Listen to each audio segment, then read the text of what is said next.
mooy sunu gaal dëggal ma bësin bëgg naa leen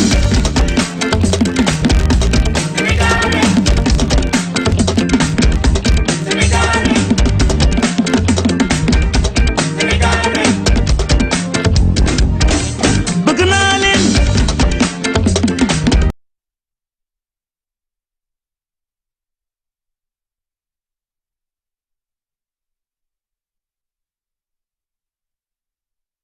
La première des télés digitales de ce fait tout ce qui se passe en direct de chez vous. Et oui, vous pouvez nous regarder via nos plateformes boo leen ko déggee donc lépp lu jëm ci YouTube TFM en direct mun ngeen ñu fa seetaan sinon il vous suffira de rentrer dans Facebook ngeen tapé TFM également di ngeen ñu mën a seetaan sinon vous rentrez dans IGFM comme ni ñu leen ko waxee rek machallah beaucoup de branches afin de vous permettre très chers et fidèles téléspectateurs et internautes de rester connectés dans votre chaîne favorite mun ngeen suivre également dans SSP comme ni ñu koy waxee rek toute cette émission parce que ça se passe aussi en direct comme ni ñu koy defee rek mbokku téléspectateurs et nous allons mêler l'utile à l'agréable et oui tey nous allons parler de musique on va aller dans un autre orchestre et oui les mélomanes de salsa ñëpp ñi nga xamante ne ils aiment la musique africo-cubaine afro-cubaine j'espère que c'est ça ou la salsa inchallah mun ngeen toog scotché parce que tey moom Macky laa bëgg a bëggal et oui il y a des gens qui sont là des Sénégalais ñoom à travers le monde ñi ngi toj réew bi mais parfois aussi c'est bien que ñu wane leen ñu wan ni que il y a des Sénégalais qui abattent un travail exceptionnel afin de vendre li nga xamante ne moom moo di destination Sénégal connue de par le monde et dans le monde même je dirais mais aussi fii ci Sénégal ñoom itam ñu wane seen yëf donc tout à l'heure on va recevoir ki nga xamante ne moom moo di Ndongo Thiam et oui un grand artiste tey moom nañu nar a recevoir ci li nga xamante ne moom moo di seetu bi mais duñ ci yem aussi il y a des jeunes yoo xamante ne je me dis que ce sont des patriotes et oui ndax ñoom ñi ngi bokk ci li nga xamante ne moom moo di évolution seen dëkk di liggéeyal li nga xamante ne moom moo di seen gox ak di ko valoriser ba tax na tout à l'heure aussi on va recevoir notre très charmante Maguette Maroon je vais vous raconter l'histoire des Maroon que j'avais une belle sœur boo xamante ne elle s'appelait Seyda Maroon xaw ma foo nekk waaye maa ngi lay nuyu di la jox sa wàccuwaay di nuyu tes enfants mes enfants également waaye du ma fàtte ñoom Mbodé nag moo doon sama bos maag moom nag mus nañ jàppante lu neex laa lay nettali tey di nga reeba dee ku ci nekk rek xam nga tangu xale da ngay dëkke am ñam maxtaan te man dama neexoon dama nekk jéeg boo xamante ne dama doon sëy neex ñu bari xamuñu ma nag ci loolu tout le temps Bouba Ndour daf may naan ma doo del wane sa neexaay Pape Cheikh naan ma del wane sa neexaay mais nee naa leen seen yar moo ma tënk mais damay ñëw ci lu yàgg c'était en 98 ou 99 kon xanaa yàgg na ma neex war a taxaw xulloo ci biir kër gi xam ngeen dëkk peccorgo nu mu méttee tey lu neex laa leen di wax te xam nga peccorgo yi ndekete ñoo gën a garaaw kujju yi dañuy wujjante ndekete xaw ma ko woon ñu war a taxaw xulloo ma gàtt ndaw saa nga njool ca kaw rafet bay bëgg a dee ma gàtt mi ñoon bay bëgg a dee ñu commencé di xulloo mu naan ma yaay kan xamoo sax nuñ la taggee mën na ko jékki saay naan ko man ku ne jaw da nga koy wax jaw fara ma jaw xoor waaye yow ku la wax rek xam nga luñ lay wax macaroni Maroon mooy macaroni donc tu imagines elle était tellement grande et alors quand je me rappelle de cette histoire j'en rigole et ça fait très longtemps sama peccorgo la woon donc j'en profite pour saluer ses enfants ndax ñoom itam sama njaboot nañu donc ñoom petit papa Pa Chérif Matar Diémé yéen ñëpp yéen ngeen ci biir je vous porte dans mon cœur princesse Aïcha kooku nag moom moo di bu ki nga xamante ne rek moom moo di Binta et Fally Diémé je vous embrasse et je vous fais plein de bisous foo leen mënti nekk Mbodé yow itam maa ngi lay nuyu alors mbokk téléspectateurs je vous ai donné un peu les couleurs de li nga xamante ne tey moom moo nar a nekk émission bi j'en profite aussi pour faire un gros coucou à l'équipe technique parce que nee naa leen émission bu neexee ñi nga xamante ne ñoom ñoo nekk ci ginnaaw qu'on appelle les hommes de l'ombre c'est eux qui abattent un travail exceptionnel ndax lépp lu jëm ci wàllu son ñoom ñooy jàppale li nga xamante ne moom moo di les techniciens eux-mêmes c'est des techniciens donc big up à toi Tog mu sëñ Fallou nee naa leen c'est un Tchadien mais comme li ñuy wax panafricanisme ci suñu télé donc on va retrouver toutes les ethnies, je pense que c'est ça, donc je pense que c'est ça qu'il faut dire. Donc il est tchadien, il fait partie de nous et c'est le Tchadien le plus mouride parce qu'on l'appelle Tog Mousseigne Fallou, donc big up à toi.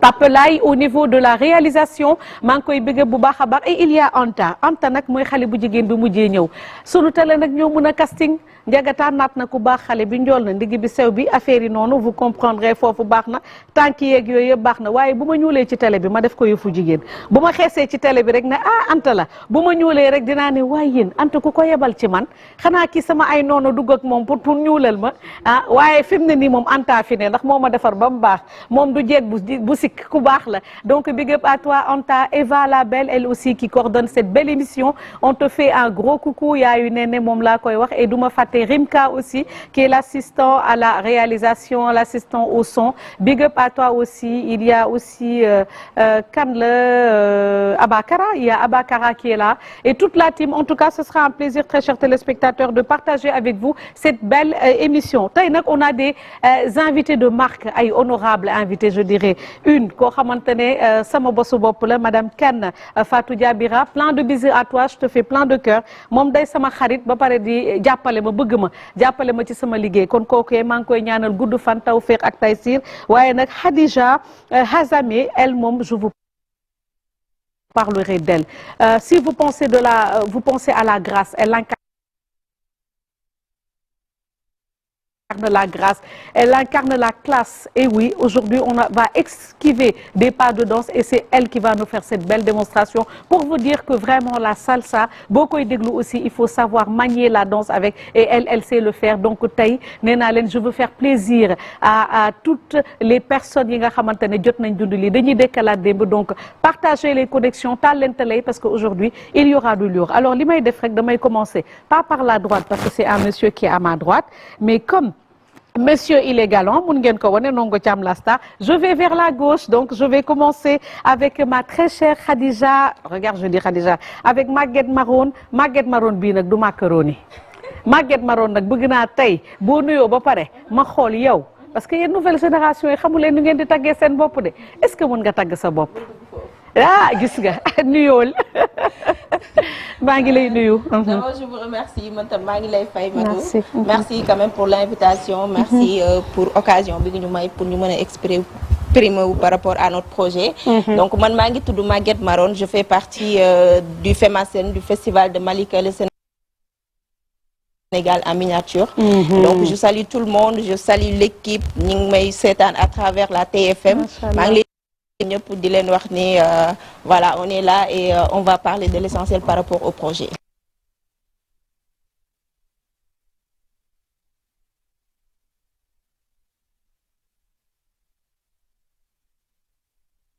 Effectivement un projet boo xamante ne le nom normalement c'est la Fesman ça me rappelle Fesman mais bii c'est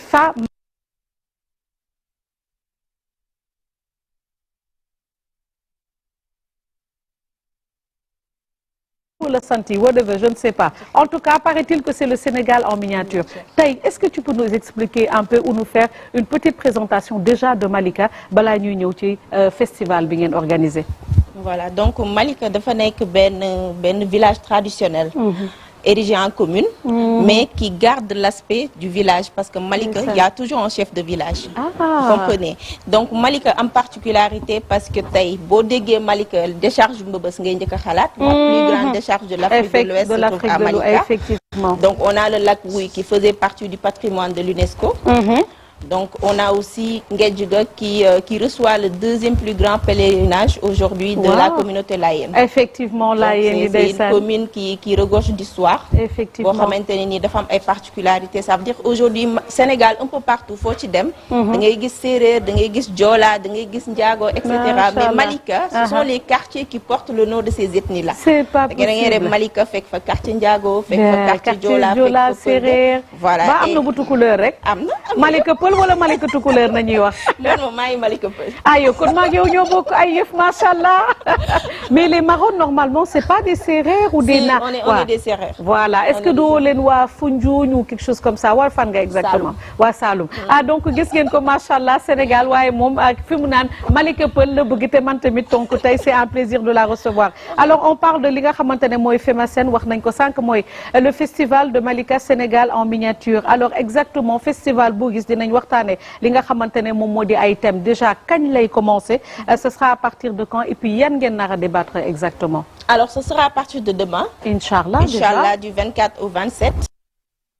Donc dinañ débattre ci plusieurs thématiques donc pourquoi culture et paix parce que dañu gis ne particularité boobu nekk au niveau de Malika. teewuñoo dund en parfaite cohésion. ok Malika ngay gis benn groupe de jeunes di ànd composé de Joola de Séeréer de Pël et de Chrétiens et cetera. Ah oui. Alors que tu peux pas identifier kan moo ciy lii nii. oh donc c'est une machallah particularité ñu ne ñun on a de la chance de vivre ça parce que un peu partout dans la sous-région boo demee ce sont des histoires de caste. effectivement mooy am de ces plusieurs petits conflits. conflits oui soulève un peu ton micro. C'est ça qui est à l'origine de plusieurs conflits. Ok. Donc ñu ne on a quelque chose à vendre.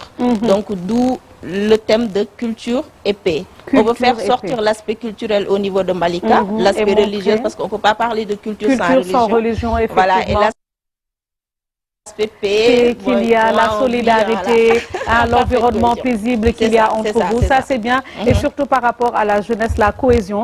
loolu mooy tax ñu xàccandoo dóorandoo mën a réaliser ay yëf mais je pense que normalement ñan ñoo ko organiser exactement le festival là c'est vrai qu'il y a des jeunes mais est-ce que vous avez une association GIE kan ñoo koy organiser exactement. Alors c'est porté par une structure benn association bu tudd APDA. ok donc association pour l'environnement et le développement en Afrique. En Afrique, wow. Qui est créé depuis 2020. Machallah. Voilà, par un groupe de jeunes, par nous tous.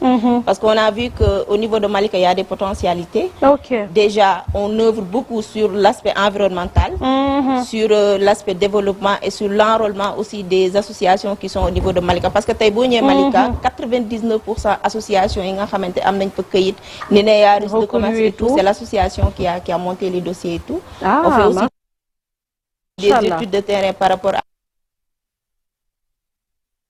à l'environnement, surtout par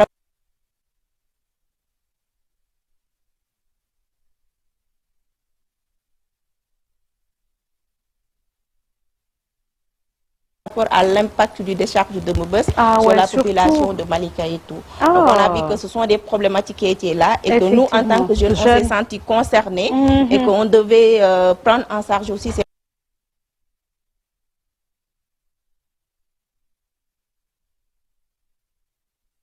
ay jéego ci li nga xamante ne moom moo di sa dëkk et je pense que cette jeunesse là elle est bien consciente on vous encourage et vraiment vivement j'espère que ñi nga xamante ne ils sont au niveau de l'État les mairies et tout ça ñi nga leen di jàppale par rapport ak seen perspective bi nga xamante ne teg ngeen ko donc tu me dis tout à l'heure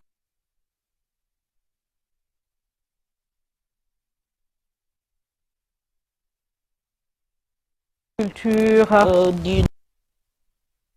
artistes avec la SODAV parce qu'ils seront là-bas pour un peu aider les artistes locaux pour ñu mën a def seen enrôlement gratuitement.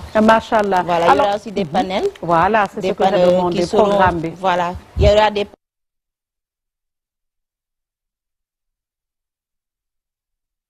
d'ouverture. Donc bu ñu paree ci cérémonie d'ouverture bi parce qu'on a aménagé un village qu'on a appelé le village du festival. Le village du festival. Voilà, au niveau du rond-point Malika, il y aura des stands qui seront aménagés pour permettre aussi aux commerçants, aux petites entreprises de pouvoir voir de la visibilité.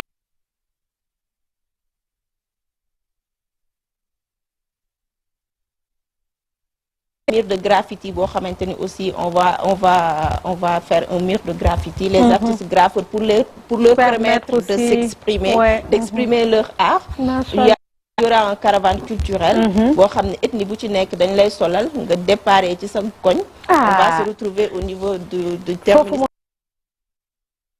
Signard de Saint-Louis. Machallah. Wow. Extraordinaire. Donc avec aussi nos partenaires. Comme la Catalan boo xam mooy suñu pays invité d'honneur. Voilà. ñoom comme ils sont là et ils ont amené leurs œuvres aussi nous accompagner dans la parade. Et beaucoup de panels pour sensibiliser. Pour sensibiliser par rapport à la culture, à l'environnement. Aussi un concert qui sera animé par Vigie. Et voilà, le dimanche aussi, il y aura un autre concert qui sera animé par As de Best. Donc, ça sera des programmes très riches, très riches. Et pour info, c'est la que ça soit quelque chose de quoi.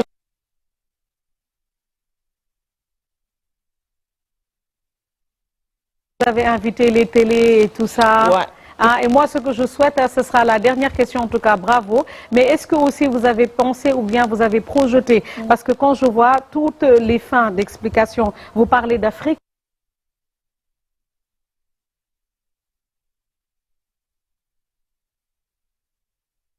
Voilà, qui sont déjà là, leurs artistes sont Aussi, là. ils ont des trucs très spécifiques. Très Ah oui, c'est magnifique. Voilà, donc ça sera un festival mémorable. Et pour une première pour la commune de Malika et pour le département de Keur Massar de manière générale, parce que on voit grand. C'est un département qui vient de naître et pour nous, en tant que jeunes, on doit initier des choses qui devraient perdurer dans le temps. J'espère que la lettre d'invitation de Madame le ministre, c'est allé directement. Oui, c'est allé. C'est allé, mais vous savez, au Sénégal, c'est pas évident. Mais le directeur de la culture nous a quand même reçus. Machallah. Il nous a vraiment reçus, il nous a écoutés, il a validé le projet. Et on compte sur lui pour sa présence de demain. Machallah, même le directeur du tourisme et tout ça, parce que quand même, c'est un grand projet. Donc, félicitations aux jeunes de Malika. Maintenant, en tout cas, je vous demanderai de faire bien filmer et après, Inch'Allah, nous allons petite télévision Futur Média parce que quand même, amna ay yef yo xamantene dang koy woné et pour une première édition, moi je sais que ça va donner. Alors merci beaucoup ma très chère Maguette Maroon nga né ba tay ken message la fan naka ngay daxantale sa bop wala mané Maroon macaroni yow de do macaroni wa macaroni bi gatt na ah dégg alors kon Maroon Déné machallah quel sera le mot de la fin lan ngay tagoto? En tout cas, on vous remercie. Nous les remercier pour le temps parce que c'est pas évident. Oui, vous êtes une personne vraiment géniale. Donc nous lancer juste un appel par rapport à nos autorités locaux parce que depuis lors aussi nous les déglu ñu appuyer ñu ci festival bi. C'est pas une masse à faire. Voilà, c'est pas une masse à faire parce que ce sont des autorités d'autres pays qui vont venir. Donc on a besoin d'appui. Depuis lors, nous leen ci xaar di leen déglu. Voilà, juste faire un plaidoyer par rapport à ça di leen wax ni le festival, ce sont les jeunes de Malika qui l'ont initié. Mais dans l'accompagnement, on attend tout le monde. De remercier aussi les bonnes volontés de Malika, même si jàpp bu baax, de remercier le sous-préfet, de remercier toute l'équipe di leen wax ni voilà. Est-ce qu'il y a un numéro de téléphone où on pourra vous contacter tout ça? Oui, bien sûr. Tu peux le donner, ça ce sera gratuit. Nous may le copain. Le numéro de gars le numéro de téléphone c'est 77 527 0051 527 00 51. Voilà, alors 527 00 51. Oui. Alors il faudra appeler même vous êtes à l'extérieur, avec Aïdom ou Malika, nous appelons les parce que vraiment ils le méritent. Quand on parle de patriotisme, ça ce sont des jeunes patriotes et il faut les accompagner. Félicitations. Alors tout de suite, beaucoup de téléspectateurs et le temps de permettre à notre honorable invité de finir tout ce qui est à Yefrek parce que moi, les artistes là, c'est des stars. Monsieur, il était en retard. Non, mais je le comprends. Quand même, je vais juste lui permettre le temps qu'après nous avons des événements organisés à Prince Art parce que il a encore lancé les dés. Il vous donne rendez-vous le 10 mai, Inch'Allah. Grand théâtre. Alors, soit on met ça ou on permet à Nongo. Voilà. Nous avons une petite vidéo rapidement, le temps que nous permettons Nongo d'installer. Parce que il vous promet du lourd. Let's go. Art te présente Nder 2.0. Xamna ni ma juma nangu man mala ton bëgg nga baal ma wo yërmaayo baneexo yërmaa. Un album de 6 titres, un album international, urbain et moderne. Nder ci beneen dimension musicale. Ma ne xarit dëgg lu muy jariñ morooma tey nangoo loru ngir jariñ morooma. Ci biir album bi Prince Art présente Nder 2.0. Xani ma juma nangu man mala tooñ bëgg nga baal ma wo yërmaayo baneexo yërmaa. Un album de 6 titres.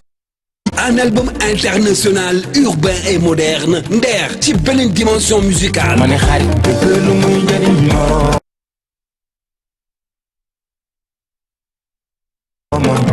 tey nangoo loru ngir jariñ morooma. Prince Prince Art présente Nder 2.0. xam naa ni maa jum ma nangu man maa la doon bëgg nga baal ma woo yërmaayo Machallah, beaucoup téléspectateurs et gis ngeen ko donc il y avait Der, tenez-vous bien, je viens de grande ressemblance ak ki nga xamante ne tey Ndongo moom laa invité ak Der bizarrement dafa mel ni Nder laay gis en tout cas toute valeur yéen ñi nga xamante ne yéenay seetaan en direct vous pourrez me dire est-ce que ñoom ñaar ndoxoo nañu en tout cas je vois plein de cœurs Mokhtar Senghor bisous à toi Amadou Diallo qui nous envoie plein de cœurs merci beaucoup Tanta Sané ça c'est ma très chère Tanta depuis Paris elle aussi elle nous regarde en tout cas tey moom yéen nañuy may émission bi restez connecté yéen ñëpp ñu ngi leen di seetaan alors Mamadou Lamine Koma moom xam naa ci Fema Sen bi la bokk festival bi nar a am mi ngi tooñ naan Maroon macaroni man de maa ko waxoon waaye Maroon den la alors tout de suite très chers téléspectateurs ñu dalal nag ki nga xamante ne moom moo di Ndongo Thiam let's go. Salam merci Jarabi. Yeah.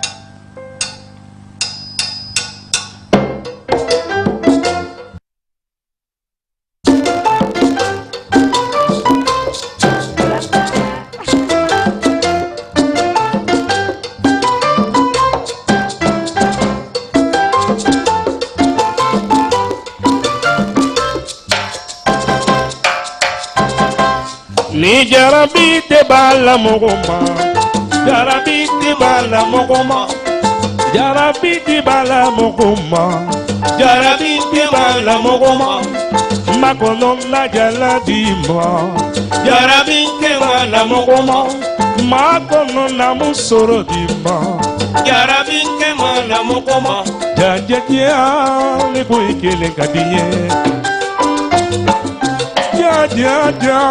Le boy kele kadiye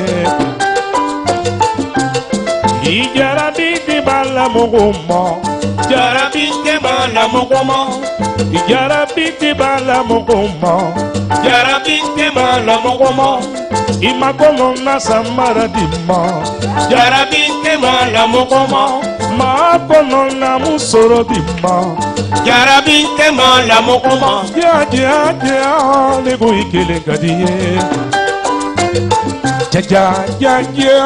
le boy kele kadiye I jarabi te bala mogoma jarabi te bala mogoma I jarabi te bala mogoma jarabi te bala mogoma makono na samara dimma jarabi te bala mogoma makono na musoro dimma jarabi te bala mogoma le boy kele kadiye le boy kele kadiye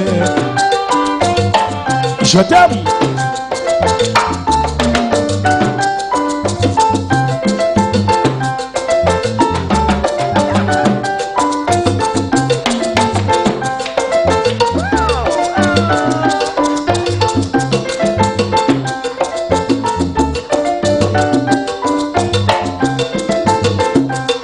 La guitare.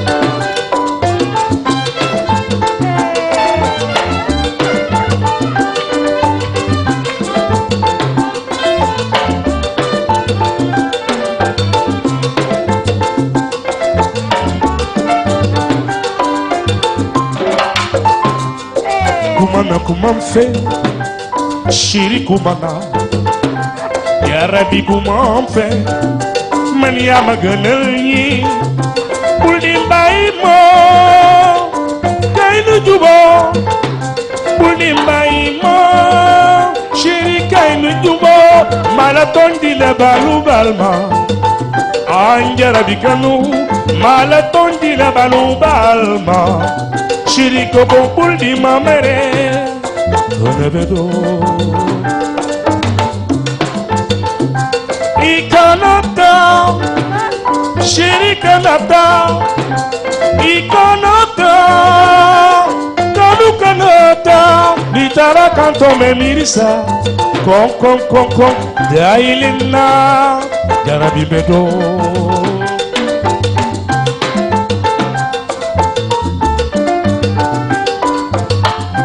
Ja ja ja ni ko ikele kadiye Ja ja ja ni ko ikele kadiye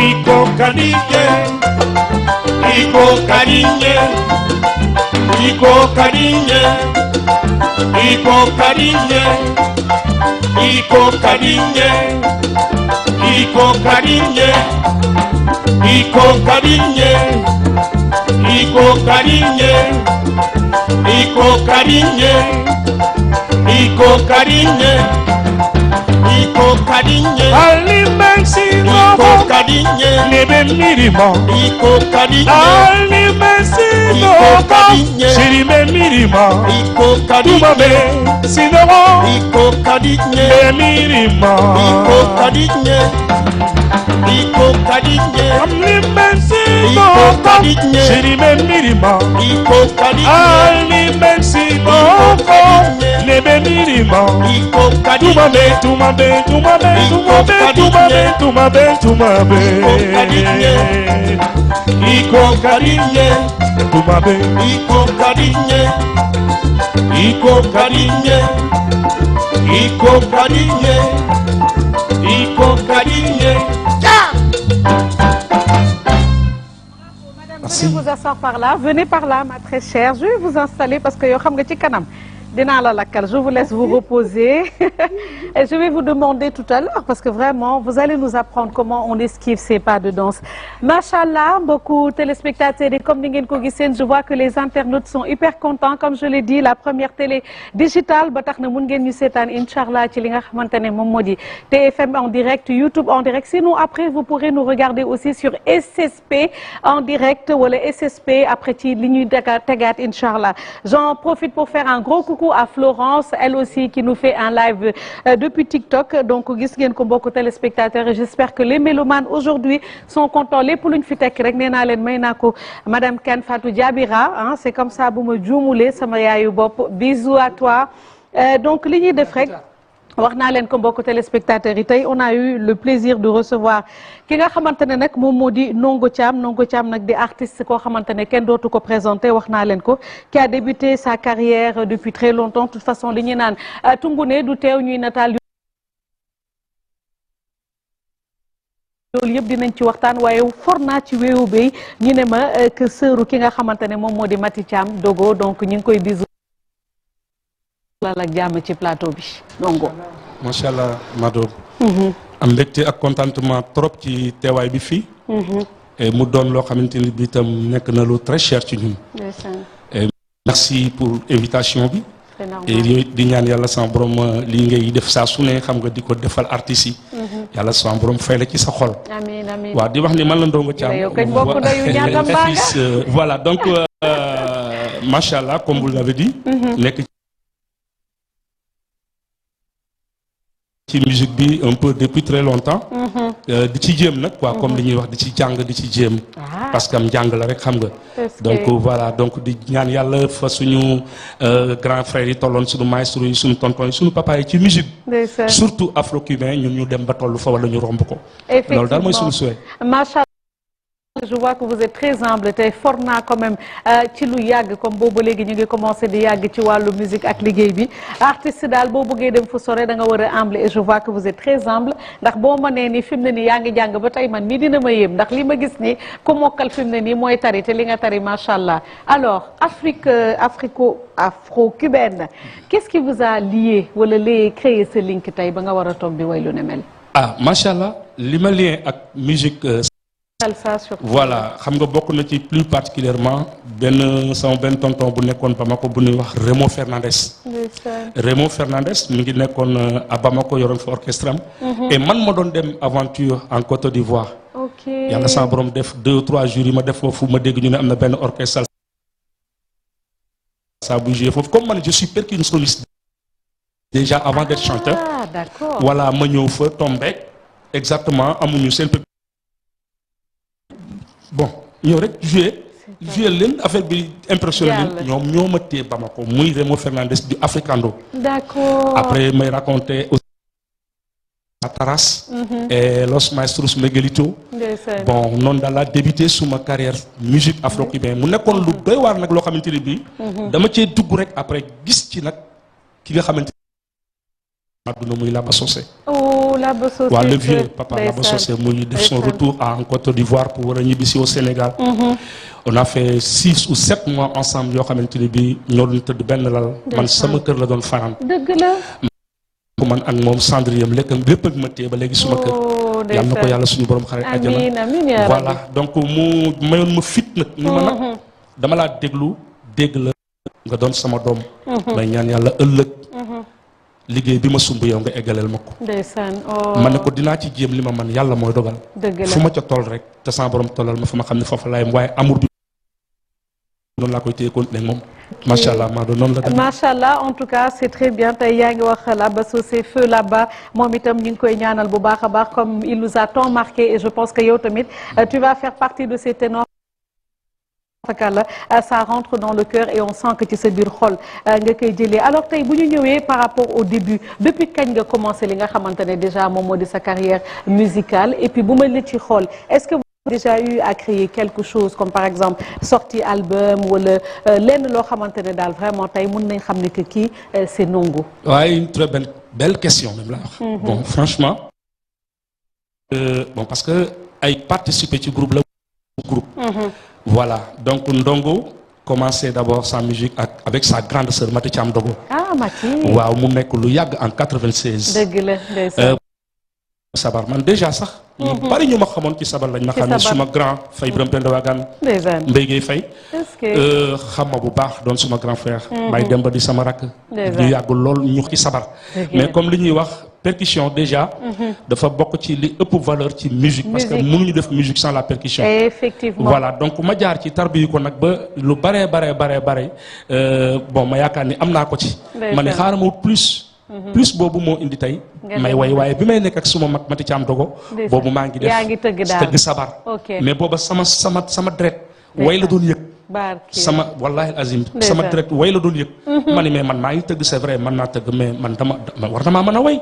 parce que lu juddoo ci tàgg la sama mag wax.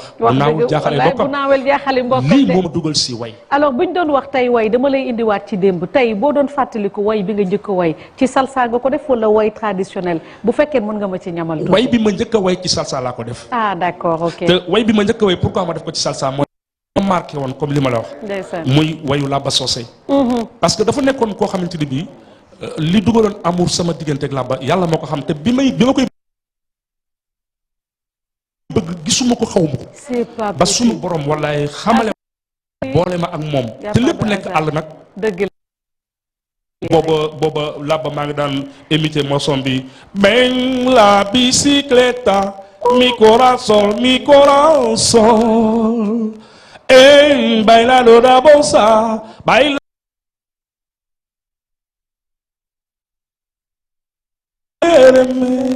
y bailo ritmo mi son y bailo ritmo mi son mama si que mama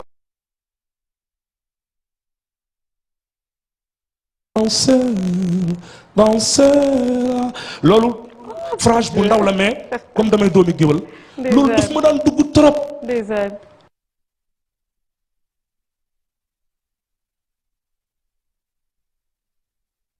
allahu rabbi maa ngi ñaan man Laba bis ñëw nga di ma représenté. macha allah représenté nga ko te parce que déjà avec la voix bi ngay wax quand on ferme les yeux en toute franchise. Donc en tout cas machallah comme on dit l'héritage il est bien là.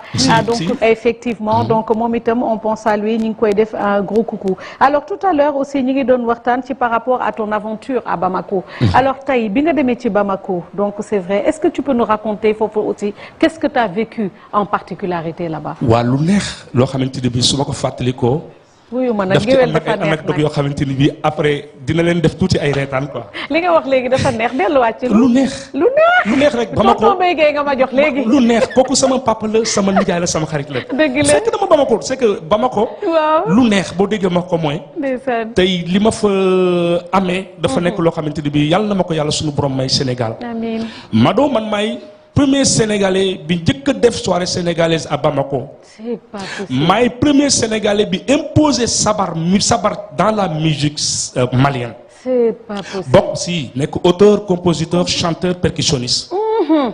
may def soirée sénégalaise benn anecdote soirée sénégalaise boobu Pape Diouf. ndeysaan ñëw na fa bataay Gorgui Ndiaye. ñëw na fa bataay. su may lim sax artistes yi fa jaar yëpp te sama jëmm ak jëmm ki leen fa daan yóbbu muy sax. tax parce que man maa doon def soirée sénégalaise bi au cinéma Babemba Biblos. bon un peu partout à Bamako. effectivement anecdote bi. Titi la Titi.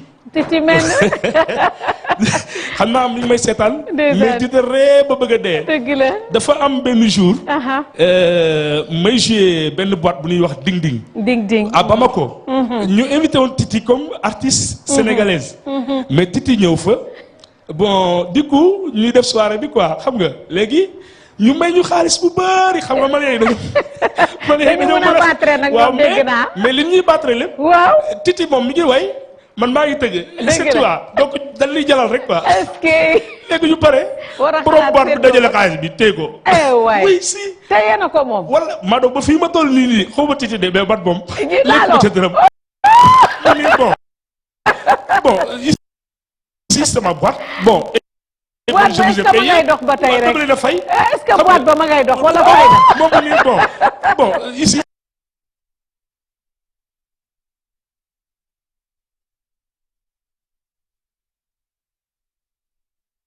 boo ko fàtte mukk sama jigéen boobu yàlla na ko yàlla defal ay xéewal. amiin amiin ndeysaan moom it mu nekk brave. ndeysaan donc par soirée sénégalaise boobu la Toumani Diabaté dégg à la radio. Toumani Diabaté le papa de Sidiki Diabaté macha allah mon grand frère. ouais quelqu'un qui est trop gentil paix à son âme yàlla na ko yàlla xare àjjana. amiin amiin mu dégg ñu ne am na benn sénégalais. bu nekk buy toj Bamako actuellement. dëgg la par soirée sénégalaise au cinéma Babemba. ouais fa la ñëw nag moom.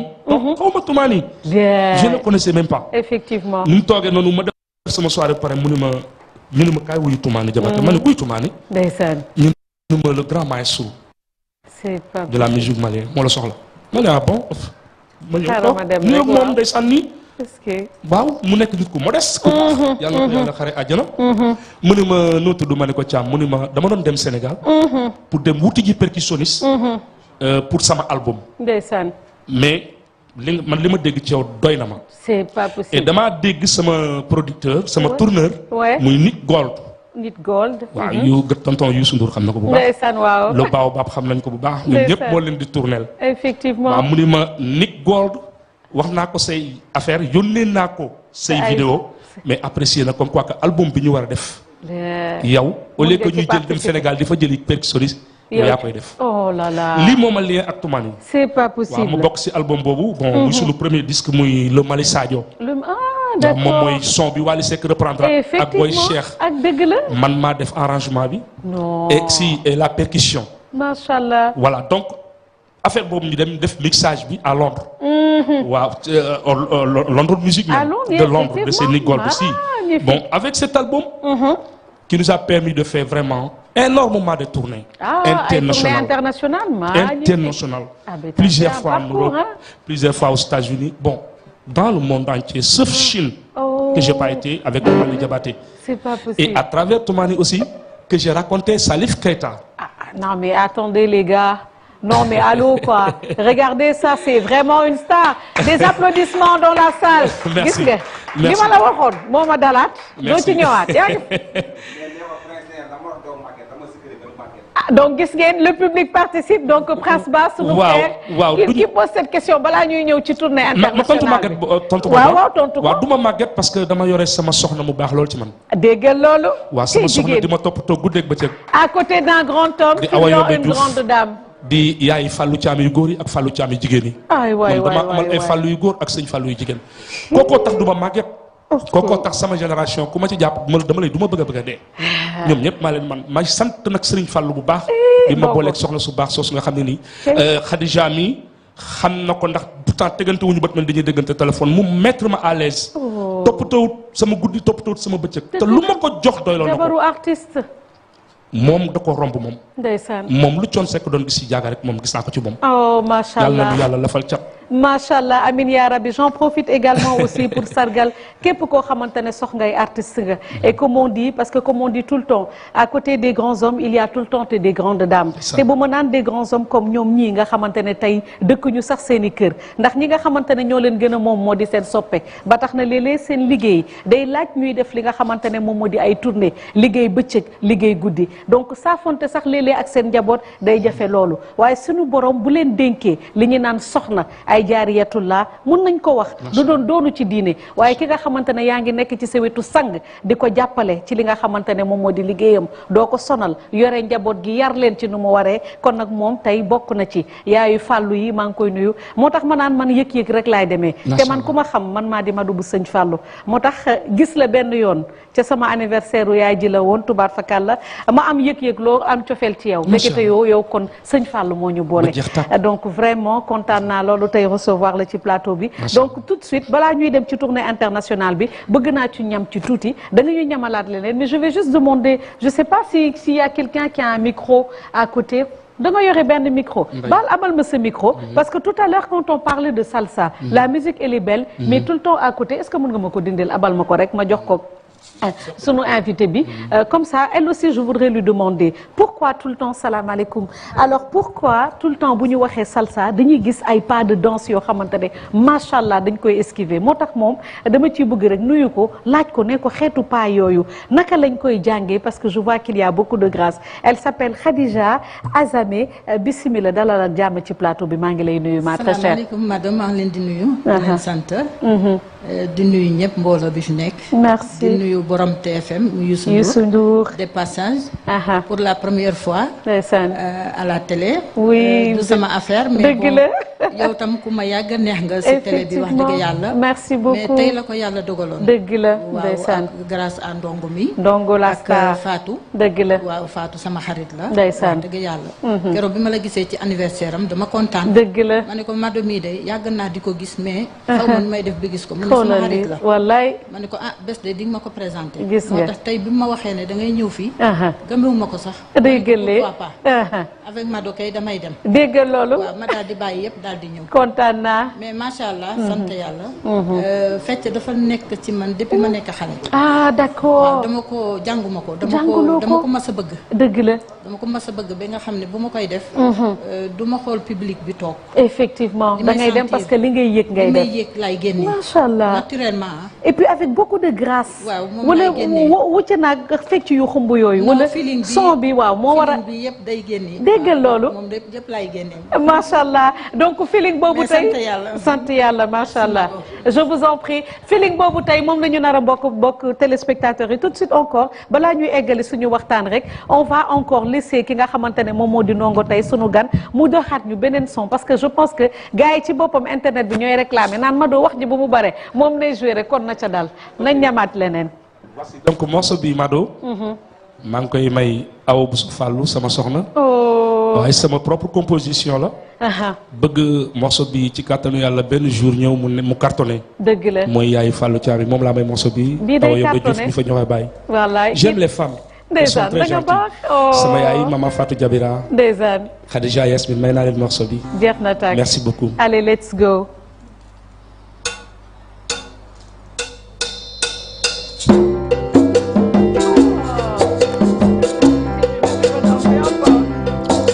Te quiero,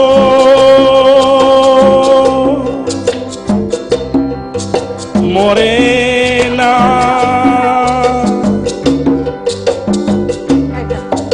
Te quiero,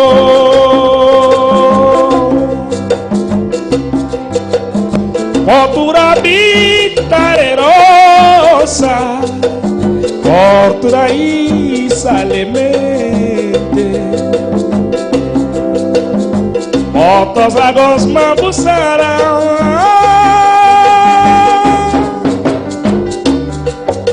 Te quiero,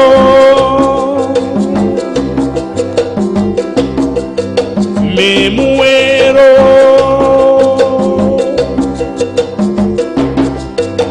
Manonga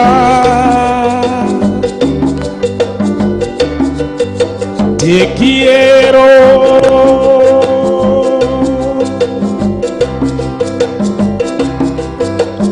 Por tu rabita de rosa, por tu ahí salivete, otros lagos me pusieron. Ahora yo me te quiero.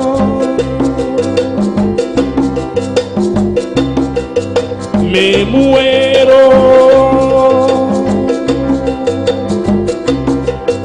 Manonga, te quiero. Es por Dios, yo no vivirá. Yo ne. Uchibuna manama, eres todo. Uchibuna manama. Uchibuna manama, eres todo. Uchibuna manama. Uchibuna manama, eres todo. Uchibuna manama. Uchibuna manama, eres todo. Uchibuna manama.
Sama sirbi andi magala awayom bedu yoy falu cha sama kolbili yore yatine sumay ligay batila khala damay konta daga dalal sama xel daga gantima awayom bedu fo yay falu cha sama hol Dioufo yaay Fallou Thiaman yaay sama xol non non non non non chéri bu li bay non waat naa ci Yàlla ni ma tim duma dem bàyyi la kon jigi ma sama doomi xol kay ñu àndandoo ba Amerika jigi ma yow ma neex jigi ma yow ma neex jigi ma yow ma neex jigi ma awo yombi Diouf jigi ma yow ma neex jigi ma ayu Fallou mu góor jigi ma yow ma neex jigi ma yow ma neex yayu ndi Fatou Mati Thiam sama xol bi yow yaa ci ne chéri jigi ma yow ma neex jigi ma yaa ma neex jigi ma merci à toi mon amour. Machallah, donc gis ngeen ko ça c'est elle déclare sa flamme à sa femme machallah donc kon nag may nañ ko ki nga xamante ne moom moo di yaay Fallou ak toutes les femmes yi nga xamante ne ñi ngi ànd ak seen ay jëkkër jàppale leen te yàlla tax ndax li ñuy naan jëkkër moom balaa xelam dal mu am soxna soo xamante ne dafa baax nekk ci wetam te dalal ko donc ovation à toutes les dames ñoom itam ndax jigéen yëpp a baax tubaar fakala rawatina li nga xamante ne moom moo di sunu yaay yi kon nag yéen mbokku téléspectateurs yéen ñi soog a taal seen télé vous êtes en direct de la télévision Futur Média wax nañ leen ko tey seen benn doom lañ leen indil mi ngi wuyu ci turu Ndongo Thiam moom itam di chanteur salsa waykat bu mag la boo xamante ne ànd naak ay artistes yu mag demoon na fi nga xamante ne moom moo di Bamako rencontré na fa ki di Toumani Diabaté xam ngeen ko kooku nag moom moo di waajur bu góor bu Sidiki Diabaté sa rencontre avec Salif Keita je pense que ci nañu nar a jëm parce que wax na ko à travers tournée internationale bi nga xamante ne jotoon na ko def ànd ci ak ki ñuy wax tamit le feu Toumani Diabaté ñu ñëwaat tuuti ci li nga xamante ne moom moo di tournée internationale boobu à tes débuts de carrière. waaw macha allah Mado tournée internationale boobu ak Toumani Diabaté. comme li ma waxoon ni moo tournée bi dafa yàgg. macha allah parce que su ma juumul ñun def nañ pratiquement 6 ou 7 ans de tournée ah. c'est pas possible. franchement waaw avec l'album de Mali Sadio de Symétrique Orchestra. c'est pas possible orchestre bi pourquoi mu nekkoon Symétrique Orchestra.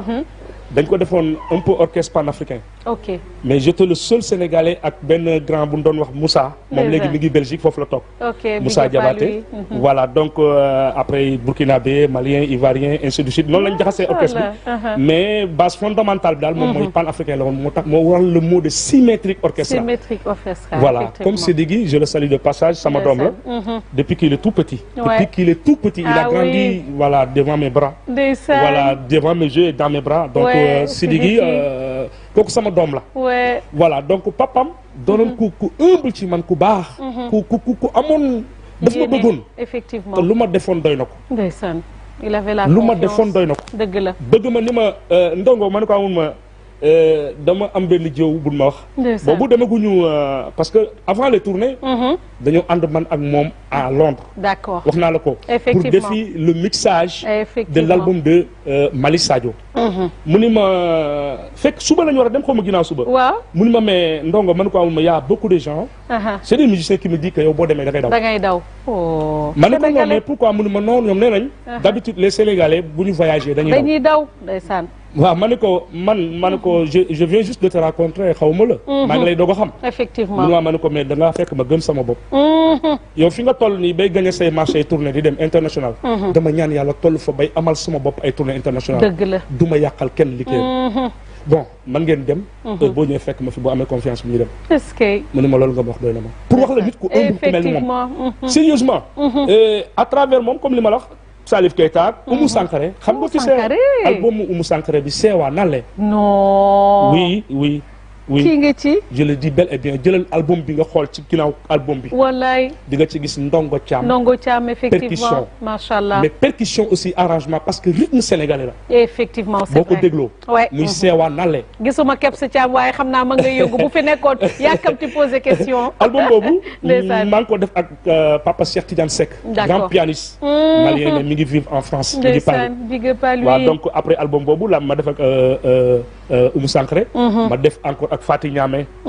beneen album encore boo xam ne mi ngi ciy way mbëggeel jarabi. dëgg la di ci way jëkkëram Badiang. dëgg la ndeysaan mon ami mon frère je le salue de passage. macha allah voilà et ak moom it. ci la rencontré ay Bassirou Kouyaté sa femme. en tout cas donc na may ga ñu def ay quelques enregistrements de publicité comme ça. ouais voilà donc ma am une vie belle quoi moo tax bi nga ma laajee Bamako ma ne la heureux. heureux effectivement Bamako heureux. parce que je pense que c'est de là-bas pratiquement tout a commencé. foofu laa xamee sax àdduna. ndeysaan te ndeysaan musuma fa am problème. moom la ñuy wax on n'est jamais prophète chez soi. ah li yàlla di def. ñu baax lool nag. dëgg la ci man. te c'est 18 ans. macha allah ci dëkk. mosoo ci am benn problème dëkk boobu. dëgg la macha lay allah santaat suñu borom. oh là là dama amaat sax envie delluwaat. delluwaat foofu en parce tout que cas je suis à l'aise vraiment. boo fa demee dinañ la fa dalal il y a ma petite sœur qui est là-bas Ma Oulay Diaw maa ngi koy nuyu chéri Mamadou donc moom itam ce grand commerçant je vous fais plein de clin d'œil yéen tamit maa ngi leen di nuyu au passage di nuyu waale Badiane ki nga xamante ne moom moo di Aminata Diaw ma koy xoolee bëtu baay moom itam yàlla na fi yàgg te wér Boubacar Diaw Nene Diaw Dieynaba Diaw Aminata Diaw Bana Diaw yéen ñëpp yee ngeen ci biir sans oublier la grande royale Guèye Ndioro ba si bàcc Tégg Balla ak Maram Balla xam naa tey li ñu fi def moom caat lay neex tata Ami Guèye donc big up à toi maman on te fait plein de bisous on t'adore love you so much donc comme ni ngeen ko gisee rek mbokku téléspectateurs yi macha allah en tout cas kontaan nañu donc il y a une question encore qui revient de partout parce que je t'ai dit c'est la première chaîne digitale les gens envoient des message de partout nee na comment vous avez fait pour chanter et jouer en même temps avec li nga xamante ne moom moo di le tambour et la caisse claire donc ça c'est une question xam naa de quelqu'un qui est artiste comme toi mais peut-être que il a commencé par tout ce qui est bon bàyyi ko moom mu tontu balaa may wax man de loolu laa xalaat mais la question mi ngi noonu naka ngay def en tout cas ba allier ñaar yi nga xamante ne moom moo di la tumba et la caisse claire. waaw bon macha allah du man. yàlla la. waaw yàlla la parce que nit ki lépp looy man rek sans borom moo lay jox force nga man ko. mais avec beaucoup de courage. parce que tey jii la tumba. dama ko jouer moom dama ko commencé ak jouer ak 2 mains. ak 2 mains. waaw dem ba maîtriser ko. ma ne pourquoi pas ma liggéey benn loxo. ak la tumba. effectivement comme le timbal. ok mënut a ñàkk ci salsa. dëgg la et pour nga am timbaliste bu mën a maîtriser timbal. ak cloche bi. parce que lii mooy cerveau salsa. lii mooy cerveau bi bon yombut. dëgg la. te parfois boo ci amee kenn léeg-léeg mu ñëw léeg-léeg du ñëw. dëgg la mais man daal li may wax rek. comme musique est universelle. te du lu ñuy jàng di ko mokkal. jaajëf Pape Laye mais dinaa jàng bi mokkal naa macha allah percussion bi. comme li ma wax ci sabar laa jaar. effectivement ma ne xaaral ma jël tembal teg ko. di liggéey di ci liggéey ci laa commencé jël cloche bi. avant les tembal. di jouer cloche. di jouer waaw boo defee laal di way mu metti loolu nag. dëgg la mu metti trop parce que liggéey la laaj. c'est pas évident. bon man nga ko sax man. nga jouer tumba jouer percussion. mais nga tekki chant ba pare indépendant. bon peut-être foofu mooy problème bi. mais loolu itam du góorgóorlu ndongo mais sunu borom la yàlla moo ma ko defal rek. ndeysaan waaw ma koy sant nag bu baax. dëgg la waaw parce que bu nee aar rek toujours na am kenn koo xamante ne bi yow am nga ci loo xamante ne bi sa morom amu ko. dëgg la moom it am na loo amut. donc lii daal moo ma lien ak may tëgg percussion. salsa en général. batterie lépp surtout dama koy jouer. dëgg di la way du ma déranger. ndeysaan waaw may sunu borom la rek ak liggéey rek nag. may sunu borom ak liggéey moom yàgg naa ko dégg. parce que boo nekkee ci wetu ki nga xamante ne moom moo di Youssou Ndour tout le temps boo koy laaj sa secret moom moo di liggéey je pense que tey loolu sax moom moo wane jusqu'à son âge mi ngi def li nga xamante ne moom moo di woy ay tournées nationales et des tournées internationales tey bu ma la waxee nga wax allo ma am kenn koo xamante ne dama la koy paas nga wax ma exactement est-ce que di nga xam kan la parce que li ñu naan rek tungu ne du teew ñuy nataal waaye léeg-léeg aussi bu ñu déggee baax mën a léeg-léeg nee nañ sa ay mbokk bu ñu ko waxee day sa xel day dal donc ba tax na allo grand. allo. maa ngi lay nuyu bu baax a baax. mais fay naa la bu baax a baax. c'est un plaisir de t'avoir au bout du fil. Mais merci beaucoup, c'est un grand plaisir aussi pour moi. Alors, je ne vais pas te laisser te présenter, mais je vais juste la question piège, je vais le demander directement à Nongo. Nongo, est-ce que xamee nga baat bi? bon baat bi am na lu ma ci xaw a formé damay bañ ni exact diw la parce que. da ngay bañ a baat bi jox moom am naa ci ay pressentiment bu baax sax. yow daal léegi xam nga looy def. waaw ibbil say nopp bu baax. nga maa ngi koy déglu. ayca bisimilah grand dalal ak jàmm. waa ayca alhamdulilah ma kontaan trop ci woo bi nga ma woo ma wax ci sama doom sama jarbaat aujourd'hui mën nañu wax ne. moomu Ndongo Dogo Thiam c'est l'étoile montante de la musique salsa. Aujourd'hui il est en train de bousculer tout le monde. Même ñi nga xam ne dañuy yàgg nekk sur la scène musicale salsa tey jii amatuñu jàmm ndax Ndongo. ndax musique bu nga xam ne moom lay produire musique boo xam ne musique bu am solo la. musique bu dal. parce que su ñu demee ba mu am ay de grands musiciens yoo xam ne dañuy nangu ñëw di affiché wu ak Ndongo Fall. Ndongo Thiam tel que Yaxya Fall. ñëw di dugg ci orchestre am di ko jouer guitare c'est parce que xam ne c'est une étoile montante de la musique salsa.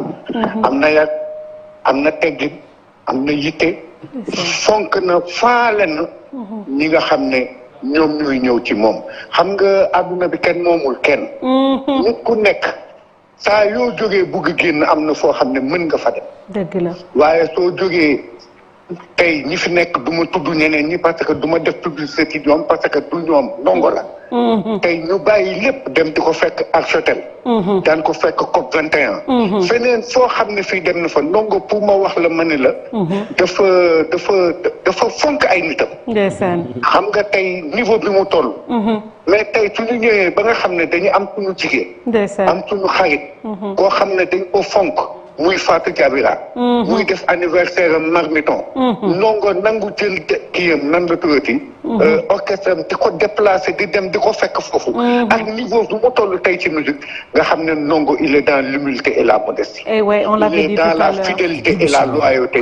vis-à-vis véritablement de ceux qui fréquentent les milieux yi nga xam ne foofu lay tëggee. macha allah bul quitté. Je reviens encore ci moom alors est-ce que xam nga ki ma la paas. Abibou Soumaré. ah Soumaré Bourou Galam. et comme ni nga ko waxee c'est vrai. humble neex na waaye xam aussi ñi nga xamante ne ñoom ñoo la bëgg. donc ki nga xamante ne moom moo di Soumaré Bourou Galam. di monsieur Habib moom dañ la paas. nit ku baax. ndeysaan merci.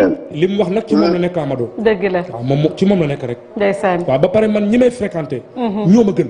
dëgg la oh yaa baax. wallaahi azim ñoo ma gën. macha allah te ay nit ñu amaanaa la ñuy doon. dégg loolu. man sama milieu xale sax dafa dugg. macha allah malgré que xale laa man je suis jeune. dëgg la mais wallaahi xale du dugg sama milieu. ah yi ngay tëgg dafa neex kii mag rek la mën a yëngal waaye xale yi dañuy ñëw de. ay kilifa yu baax. mais xoolal ma monsieur Soumaré xam nga ni ñaar ñee toog ne. duñu ay xale. dëgg la te wallaahi azim seeni classe rek ñoo ñëw suma soirée. macha allah fees dal yéen a ma seen bopp yéen a ma seen alal. yéen a ma seen i jikko. macha allah en parlant de soirée exactement. donc ñu ngi koy remercier bu baax a baax monsieur Habib Soumaré. merci d'avoir participé à ci lii on voulait avoir madame mais malheureusement wër naa wër ba sonn jotul am mais ba tey ki ma am ba tey neex na sama xel. donc tonton Habib ñu ngi lay bëgg bu baax a baax di la remercier tey bu ñuy wax ci waxu tëgg macha allah comme il l'a dit am na yu mu cité tey ku la bëgg seetaan fan la mën a fekk est-ce qu'il t'arrive de produire ay spectacles tey ku amoon mariage exactement on ne sait jamais c'est vrai que tu es un grand artiste mais tey ñu bëgg a génn ci beneen niveau bi indi salsa est-ce que c'est possible d'être en contact avec toi et est-ce que da nga koy def. merci bien sûr. parce que loolu moo tax may liggéey. su ma sañoon tey jii ma jox la benn exemple rek. oui sama papa Youssou Ndour tey bu ma sañoon. ndeysaan buy jouer maa koy defal première partie. déggal loolu avec tout mon orchestre parce que ñii. damaa indi le minimum parce que dama nee naa la keroog bi ñuy waxtaan nee naa la. mais du ma ne déedéet. waaw dañuy indi éléments yi yem rek. c'est-à-dire pour plus de professionnalisme. man ni la mais on a. donc il y a plus grand. non bien orchestre bi dafa mat macha allah sëkk. déjà maman yi toog xam nañ ci dara. et ñi may déglu te di ma seetaan tam xam nañ ci dara.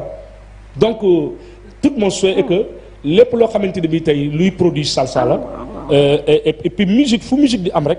damay souhaiter comme les grands tonnerres comme Youssou Ndour comme yeneen ñi bu ñuy soxla première partie ma ñëw defal leen ko mu nekk un première partie des classes parce que ñoom itam seen milieu ay mag rek a fay ne effectivement voilà et man je pense que loolu maa ngi koy tàllal loxo en tout cas sama papa Youssou Ndour effectivement deuxièmement xam nga fii bon en fait doo mën a citer exact ni fii laay jouer parce que après non seulement ça va devenir une publicité mais aussi ñoom xëy na peut-être du nekk luy continuer oui xam nga bu fekkee da ngay am benn milieu boo xam ne par exemple day continuer man nga ni je suis dans cette lieu là pour régulièrement mais les lieux parfois da ngay nekk fii wax ak ñoom ci benn kàddu 2 semaines 3 semaines 4 semaines ou bien 2 3 mois 4 déjà man am naa feeling boo xamante ne gis nga sama place bi may seen nii waaw parce que xam nga cosaan deer mi ngi fi laal si mais yow ci sama gis-gis est-ce que du ma la jox sax ay dimanche imaginez chaque dimanche soir rek nga war a taxaw fii podium bi gis nga fii gars yaa ngi nii ma xàllil la fi chaque dimanche nga joxe rendez-vous fii gars yi ñu ñëw tëgg waaw mais Mado loolu est-ce que dañ ko tëgg looluy géej gi am na ndox déggal loolu waaw wallahi azim maa ngi doon jouer nag macha allah Arche Hôtel. ok Arche tous Hôtel les samedis depuis 1 an 6 mois. macha allah yàgg naa fa. dëgg la Rio Baobab def naa fa 4 ans presque. macha allah presque du 2020 ba presque 2024. dëgg la bon hôtel Azalaï le Terrou-Bi tout ça là c'est les branches les dimanches maa fay jouer. ah voilà donc avec plusieurs milliers ici à Dakar. ah les soirs. en tout cas nañ fi tëgg ay tase. Cosaan Night Club moom. bis bu fi Mado commencé organiser les after work ou bien des soirées. waaw en salsa live le dimanche. man quand même je suis le premier partant. ça touche en tout cas. franchement on ne sait jamais on va se projeter. on croise les doigts pour parce que tollu nga noonu machallah on arrive pratiquement à la fin de cette belle émission juste la dernière question est-ce que comme par exemple album ou quelque chose que tu as sorti yow ou pas encore ou les projets au fait. les projets de Ndongo Thiam. bon du suma propre album def naa ay single. d'accord que j'ai déposé comme au droit d'auteur. ok mais def naa album ak aussi. la salsa star de Alassane Ngom du Ravin. c'est pas possible boo dégloo aujourd'hui c'est samedi soir. je vais danser au Ravin. je partirai avec tous mes amis aller danser la salsa. loolu man maa ko woy. c'est pas possible wayaat fa encore. xarito sama doomu yaay nga. xarito sama doomu baay nga. xarito sama doomu yaay nga. xarito sama doomu baay nga. Mado jikko ji nga am ci yow mi le moom nga am ci ñépp li nga yéene Mado sa bopp moom nga yéene ñépp ba tax na dinaa la wayal Mado sama xarit nga. loolu la ko ak plusieurs morceaux yoo xam ne def naa ko ko intégré ak Baobab aussi. mais après sinon Baobab ñoo ma daggal bi may nekk ak orchestre bi nii. en Côte d'Ivoire Baobab ñoo ma daggal billet avion aller retour pour ma ñëw intégré dans l'orchestre. mais après mu am yeneen yu ci kii yoo xamante ne bi ci sama côté la. finalement ma bàyyi leen ñu continuer. voilà donc Mado ñoo ngi nii di talal suñu loxo. parce que je n'ai qu'avec des enfants. oui vraiment. voilà c'est des gens voilà quand moom lañu ay xale lañu. ci musique bi ñuy yëngu. effectivement nous sommes des petits. dans cadre de musique salsa. machallah donc ñu ngi talal suñu loxo ñëpp. les dîners de gala. les cérémonies de mariage. soirée after work lépp lu nit soxla ci Ndongo Thiam. bu la contacter yow Mado sax. man kañ numéro bi laa bëgg nga joxe léegi parce que les gens le demandent. waaw numéro bi muy 77. 77. 154. 154. 74. 74. 26. 26. wala 78. 78. 446. 446. 99. 99. 54. 54. ku ma contacter ci numéro boobu jot na. Inch'Allah comme ça vous aurez le plaisir de la voir projet yaa ngi fii en ce moment yi gën a jàmp yooyu yëpp dégg ngeen ko en tout cas comme ni ma leen ko waxoon rek on a essayé de vous donner du baume au cœur et je pense que dal na des artistes comme ça les mercredis dorénavant dinañ leen invité pour ñu ñëw waxtaan ak yéen wax leen un peu leur carrière et tout ça li ñuy def rek le mot de la fin moi ce que je vais faire damay tàggatoo bu ma tàggatoo ba pare tu vas présenter ton orchestre tout sachant que ñoom ñëpp ñëwuñu ça c'était juste pour la télé jox leen ñam maxtaan mais le vrai boo leen ko bëggee dund yëg-yëg il faudra appeler sur ces numéros de téléphone le temps que may xool ak ñoom Prince ak gars yi ñoom Rimka donc ak ki nga xamante ne moom moo di Abakara ñu waxtaan ak njaga ci suuf ki see ne ko les dimanches daal mu jox ñu salle bi ñu rëkk ba mu neex ndax fii les dimanches soxla nañu dindi li nga xamante ne moom moo di sunu stress. J'en profite pour faire un gros coucou à tonton Sidi Diémé borom le marmiton je n'oublie pas aussi ma très chère sœur ki nga xamante ne moom moo di Lalia Diamé elle aussi madame Diémé maa ngi koy big up bu baax a baax dama doon wër benn vidéo ci net bi parce que La dernière fois tout récemment je pense que c'est la tournée là TikTok bi doo xam maa ngi gis Youssou ñi ngi teg benn son boo xamante ne ñi ngi ci rëkk tuuti salsa lu bees la kon yow def ay première partie yooyu tamit war naa mën a neex dina nekk link bu neex on ne sait jamais on croise les doigts yàlla mun na ko donc maa ngi remercier encore toute l'équipe technique di remercier ki nga xamante ne moom moo di Monique pour la belle coiffure on s'est bagarré Tata Fatou est-ce que sama coiffure bi baax na tey dama xeex ak Monique ba sonn de rafet na wala rafetul am nga chance Tata Fatou elle a validé donc Fatou Diabira ni ma leen ko waxee madame Kane ñi ngi koy bisu bu baax a baax Khadija Hazamé donc elle aussi notre artiste tey moom moo ñu bunge c'est une grande dame qui a été très humble bëgg ñu bunge parce que quand je l'ai vu esquiver des pas de danse j'ai dit ça c'est la grâce ñi ngi koy remercier ki nga xamante ne moom moo di monsieur Soumaré Habib moom aussi on a eu le plaisir de l'avoir au bout du fil ñi ngi koy nuyu donc di ko remercier bu baax a baax l'équipe technique bu xam ngeen ko ils sont tous là Eva Rimka Tog Anta Flo y a tout le monde ku lim da ngay juum mais y a des spécifiques ñoo xamante ne dañ leen bëgg kooku nag moom moo di Arona tonton Jean donc il y a Pierre il y a ki nga xamante ne moom moo di kii nettoyé encore comment il s'appelle Modou fan yi gisuma ko xaw ma ay jàng la dem xaw ma dafa am ku daanu kenn daanuwul xale yi daanuwule Abakara da nga daanu nga bu yàgg comme c'est le bon donc gis ngeen c'est histoire de vous dire que c'est une famille dañuy def émission yéen a toog seen télé mais il y a des gens qui sont là qui nous accompagnent ñoom ñoo ñuy jox baume au cœur pour ñu jox leen ko yéen et je pense que yëg ngeen ko mis à part notre artiste merci encore vraiment à la télévision Futur Média dañuy bàyyi ki nga xamante ne moom moo di sunu honorable gan mu wax les mots de la fin et puis on va fermer avec une belle musique afin aussi qu'il nous présente orchestre parce que à droite c'est à gauche c'est la piano. Piano ou le piano? Le piano. Le piano. Il faut toucher un peu, je sens. Qu'est-ce que ça fait comme son? Le piano, c'est pas marimba, hein? Fais-moi piano, je sens un peu là, c'est quoi? Moi, je suis une amoureuse, hein? Ah, bravo! Et il s'appelle comment, lui? Monsieur Gérard. Monsieur Gérard. Ouais. Gérard, tu sais...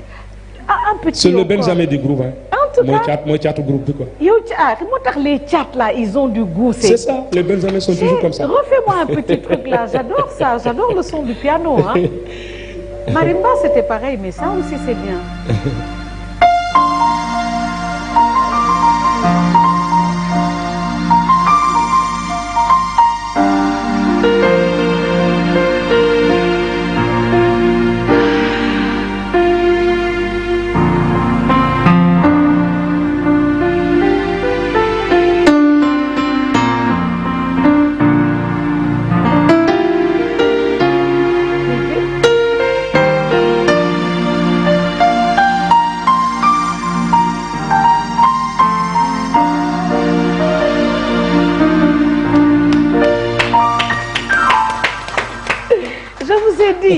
man lu ma yëg rek xam leen ni rek am na leen lu ma lii ak moom boroomi bagage la gars yi rek foog ma wax leen ko noonu la ma tamadi def waaye ndekete piano marimba ay yëf la yoo xamante ne yu ma neex la alors lui c'est le bassiste hein, si non, je ne m'abuse. C'est le guitariste. Lui c'est le guitariste alors boy soliste on les appelle hein mais Prince da nga waroon toog ci man fii di ma wax affaire yi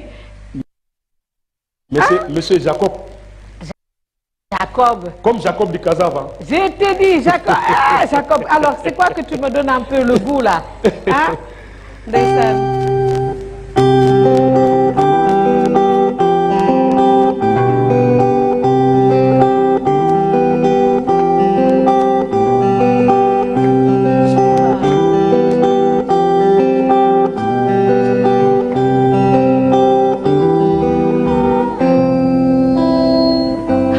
Je risque de tomber amoureuse de tout le monde, moi. Comme si j'ai un gros cœur large comme ça. Machallah. Donc, qui n'est que ci ginnaaw moom mooy. La basse. La basse. Waaw kii moom il est membre fondateur du groupe Salsa Espoir. Bravo. Moom mooy Las Thiandoum quoi. Las Thiandoum. Waaw les frères Thiandoum hein. Ah mes respects, c'est un plaisir. Ndeysaan yéen ñaa xaw ma nag kan la ci feu nongo comment il s'appelle encore ndeysaan Jimmy Mbaye ban la ci doon jouer. Yal na ko yàlla guitare soliste mooy bi. Ah donc big up à lui, on pense à lui. Le doyen. Ah, bravo. Alors le son Tog. De la guitare même.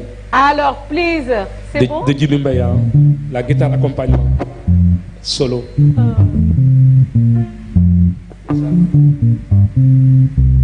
Ça c'est la basse. Yeah, Mr. Thiandoum. Alors tu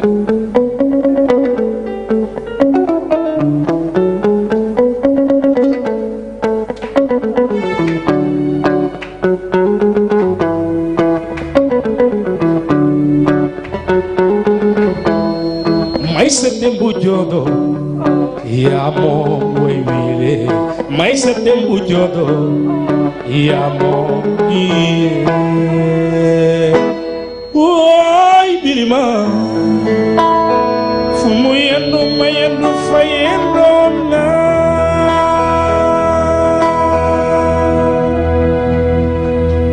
Merci. Magnifique, magnifique, magnifique, magnifique. En tout cas, on est fiers de toi. Et derrière, il y a le... comment on les appelle? Les trompettistes. Hein? Trompettistes. Tape là, toi, frérot. Allez, mets ta main ici. Tu m'aides depuis tout à l'heure. C'est le petit-fils de Fela Coutim, là. En tout cas, il paraît qu'il faut il faut faire beaucoup d'abdos ou de trucs pour pouvoir... Je te dis. Ah, c'est vrai, ça? En tout cas, bon courage à vous. Je vais vous présenter mon coach, coach Rama. Allez-y.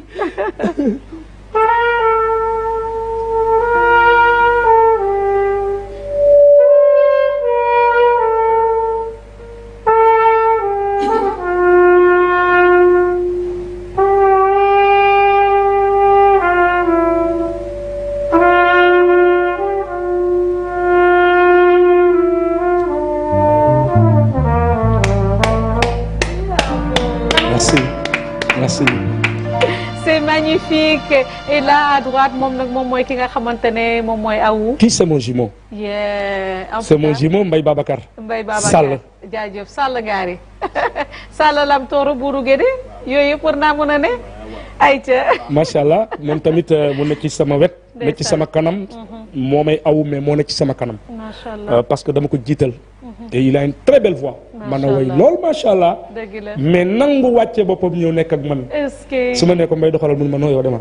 ndeysaan waaw kon man damay ñaan yàlla sa borom guddal fanam chéri may mun ak awa. dégg loolu waaw moom borom ñaari galon la. moom daa am fit. waykat yi am ngeen fit nag. déet ñenn ñi ci waykat yi. Mado bu ma taxal li way di laaj jëm nga boole ci ñaar. Mado man awa rek. yaa ngi ci awa rek yaa wax de. boo fi baax na daal mais en tout cas macha allah alors lan ngay tàggoo et puis on va terminer avec un beau spectacle. merci Mado. tout d'abord yow lay remercier. ci occasion bi nga ma defal. mu nekk loo xamante ni bi lu rëy la ci man. dëgg la. di jiital ci remerciement bi Mama Fatou Diabira. waaw ordre mi nga xamante ni bi tey. lu jig njaag moom mooy njaag. wallaay mooy njaag. Khadija Yasmine. li may wax nag dama bari ay nit ñu baax. te dañ naan kullim doom matal wala. macha allah. mais ku mel ni naana Maguette Diouf. borom xombal. di kat tuuti ci xombal. dëgg la. di am mbégte lool ci sama rakk ji ñaatam ba. muy koo xamante ni bi yàgg naa Futurs Médias te kenn xamalu ko lu ñaaw. yàlla na yàlla lafal ko cat. sama rakk jooju bopp la jéeri. waaw di remercier Babacar Ba. ex maire de Khombol. mais tey jii ñu toll nii aussi yàlla sa borom dénk nu maire bu baax. muy Magay Boy. et mu changé xar kanamu Khombal def fa nag franchement loo xam ne nii Koli ma fa njëkkoon a nekk maire premier maire de Khombol muy Koli Fiak. li fa tey jii booy bii def moom def ko fa. macha allah waaw lépp rek ci développement Khombol. ma koy ñaanal yàlla sa borom yokk ko ba aussi centenaire de Khombol bi nga xamante ni ñu ngi koy waajal. mu am toute réussite. te lépp nekk ci carrière am ci kattanu yàlla. loolu moom lu ma souhaité la. waaw di vraiment remercier ñëpp. Pape Wan maa ngi koy remercier. monsieur Fall muy vieux Fall. maa ngi koy remercier parce que ñooñu dañoo yàgg ak man. yàgg may jàppale yàgg nekk sama ginnaaw. di nuyu nag ñëpp nag. mais di remercier plus particulièrement à mes musiciens qui sont là. ñi nga xamante ni bii bu guddi qu'il soit pleu ou il neige. ils sont avec toi. sans l'argent. Machallah. Ils me suivent sans l'argent. ànd ak man ci amour. et c'est eux qui m'encouragent. lépp lu may liggéey ñii ñoo koy liggéey. fi ñuy dégg Youssou dañ leen di fi dégg. que Dieu vous garde. que Dieu vous protège. yàlla na leen yàlla may seen sago. ba budul man di chanteur bi di ndongo. ak beneen chanteur ngeen am ci li ngeen bëgg lépp. vous allez la voir ko yàlla par may la grâce de Dieu. en tout cas merci. juróom-ñaari sëñ Fallou laa leen di. mat na sëkk yow yaa ko wax di dem rek. mat na sëkk. ayca ca kaw. Mado donc damay souvenir un peu de mon papa là-bas Socé. Comme une dernière morceau mais morceau bi dafa am ñu ko moom. Mama Fatou Diabira ak Khadija Yasmine ñoom moom morceau bi et Nana et Maguette Diouf ak nag ñoom Mado. ñoom Poupée ñoom ñëpp a ngi ci ah. Et toute l'équipe technique de Télévision Futur Média. Merci. C'est pour vous. Big up. Gérard Manicero.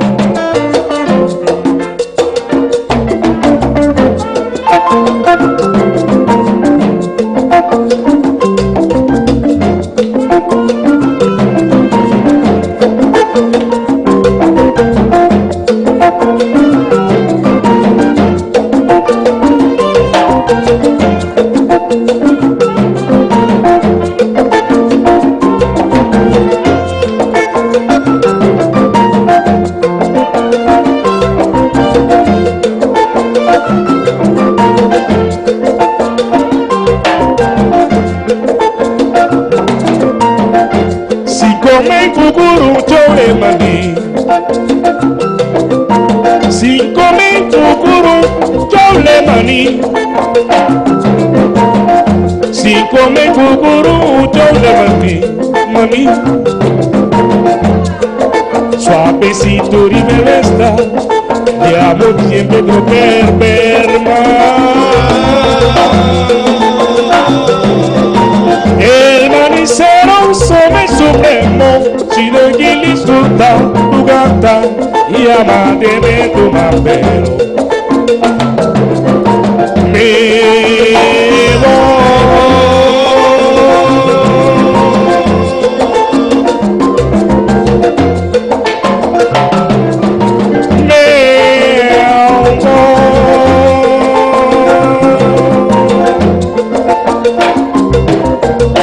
Si come cucurú yo le mami, si come cucurú yo le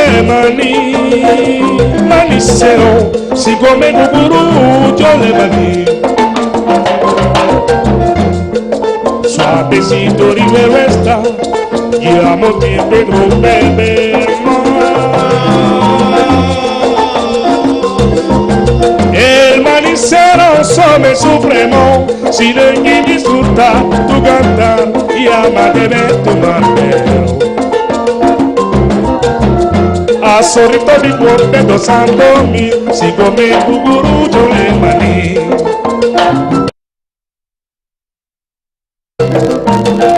A sorrico mi cuore dosandomi, si come cucurú yo le maní.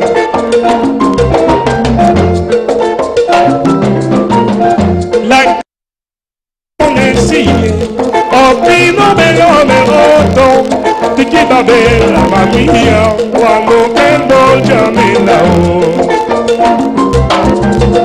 La canción consigue, opino me voto, ti quiero ver la alma mía cuando tengo ya mi lado.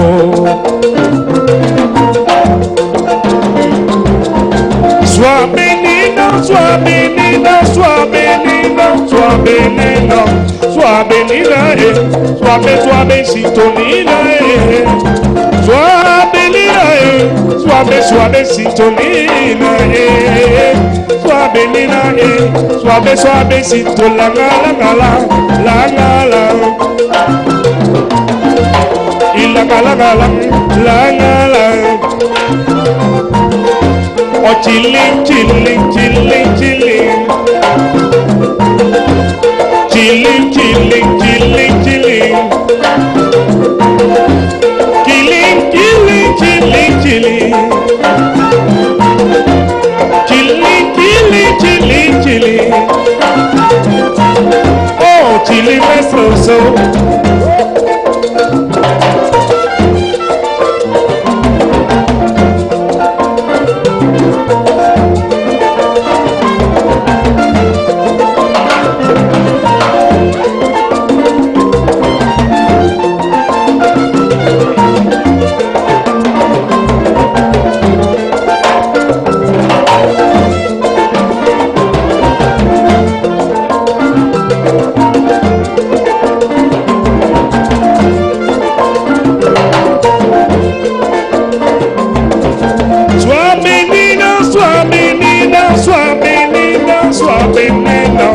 suave linae, suave sintoninae, suave linae, suave sintoninae, suave linae, suave sintoninae, la. Odi la. Ah, chile. Ah, chile.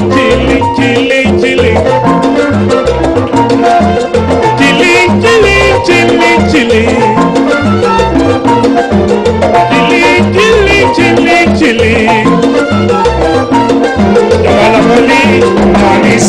Jamala Mali,